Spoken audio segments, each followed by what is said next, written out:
It's another day and another manufactured crisis. Yesterday I came down to the floor to talk about the supposed crisis of confidence in the Supreme Court that requires us to immediately add 4 additional Democrat-chosen justices. Today I want to talk about another manufactured crisis, and that is the supposed election crisis that requires us to pass H.R. 1, a Democrat piece of legislation designed to increase Democrats' chances of maintaining their current tenuous hold on power. H.R. 1 is not new legislation, Mr. President. Democrats introduced a nearly identical version of this bill in the last Congress as well.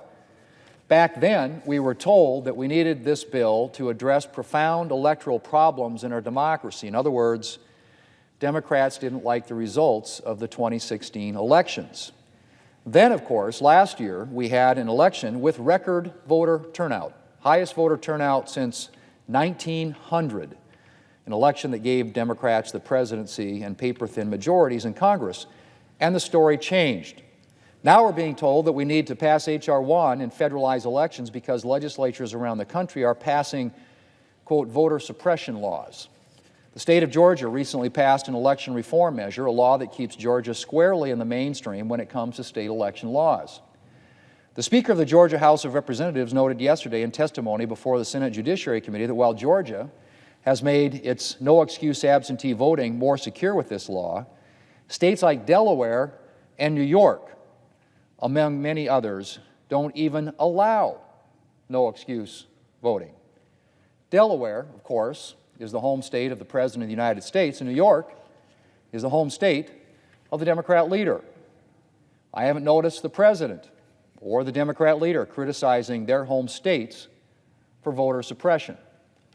Nevertheless, Democrats decided that the Georgia measure would serve as a useful rallying cry for H.R. 1. So they spread a web of misinformation and outright lies, attempting to get people worked up by portraying Georgia's fairly ordinary election law reforms as a radical attempt to suppress voters and to suppress votes. President Biden irresponsibly described the law as Jim Crow on steroids, as if the Georgia legislature had decided to reinstate the evil of segregation. The President has been repeatedly, Mr. President, repeatedly rebuked by none other than the Washington Post for repeating a completely false claim about the Georgia law. In fact, the Washington Post gave the President 4 Pinocchios, a rating that the Post reserves for, quote, whoppers, for his false claim that the law is designed to keep working Americans from voting. In fact, as the Post fact-checker piece makes clear, there's reason to think that the law might actually, wait for it, Mr. President, expand access to early voting. A fair-minded piece in the New York Times, hardly a newspaper that carries water for Republicans, concluded that the voting provisions of the Georgia law are, and I quote, unlikely to significantly affect turnout or Democrat chances, end quote. But that hasn't stopped Democrats from using Georgia's law as the poster child for supposed voter suppression and a pressing reason to pass H.R. 1. So let's talk about the substance of H.R. 1. To start with, this legislation would transfer control over elections from states to the federal government, despite the fact that the Constitution gives primary control over elections to the states. Under this law, states' ability to develop election systems that address the needs and challenges facing their states would be substantially limited. Of course, Democrats would like us to believe that this federal power grab is urgently needed since, they argue, states are contemplating voter suppression laws. But as I pointed out, Mr. President, the last election, with its record turnout, largest turnout since 1900, did not exactly suggest that states are incapable of setting their own election rules. Mr. President, ironically, H.R. 1, which purports to be an election integrity bill, would actually undermine election integrity. The bill takes aim at state voter ID laws, a longtime obsession, I might add, of the Democrats. I've always been at a loss, Mr. President, to understand Democrats' passionate opposition to requiring people to provide identification before voting. Democrats, of course, present voter ID laws as an attempt to suppress votes by forcing people to go through a challenging process of obtaining a government ID. I have to ask if Democrats also think laws requiring ID to drive are somehow discriminatory.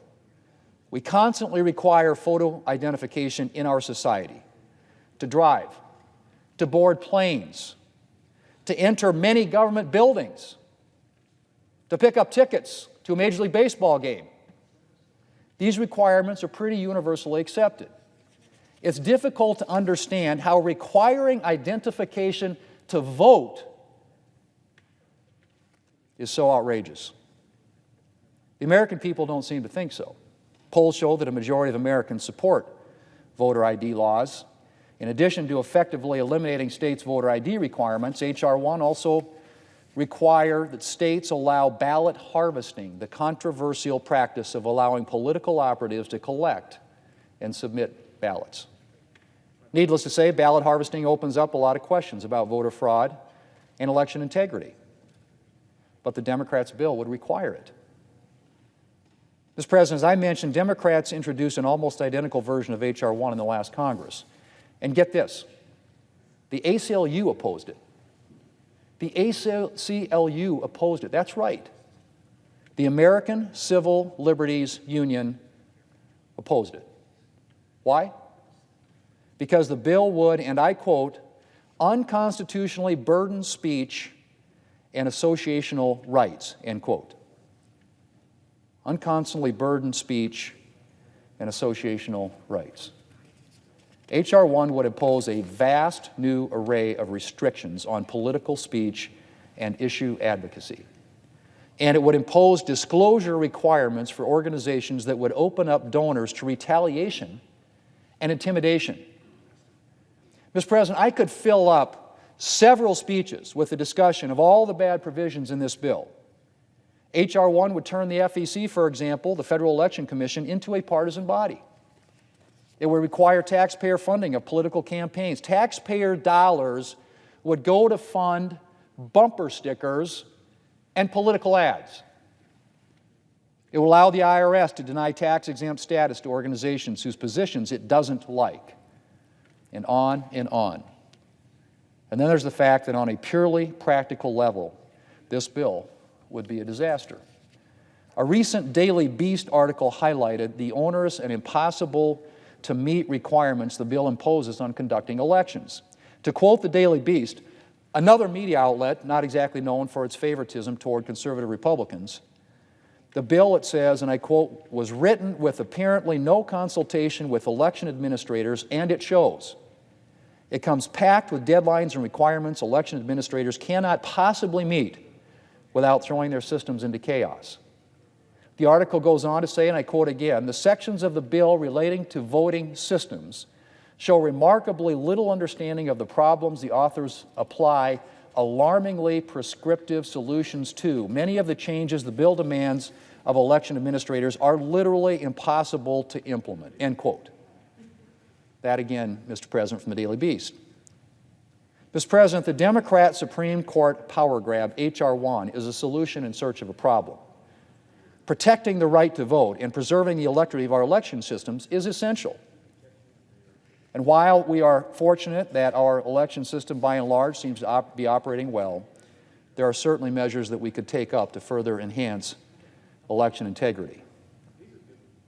But, Mr. President, H.R. 1, H.R. 1 is not one of those measures. This legislation is an unacceptable federal takeover of elections that would undermine election integrity and substantially curtail First Amendment rights. And every single member of Congress should be opposing it. Mr. President, I yield the floor.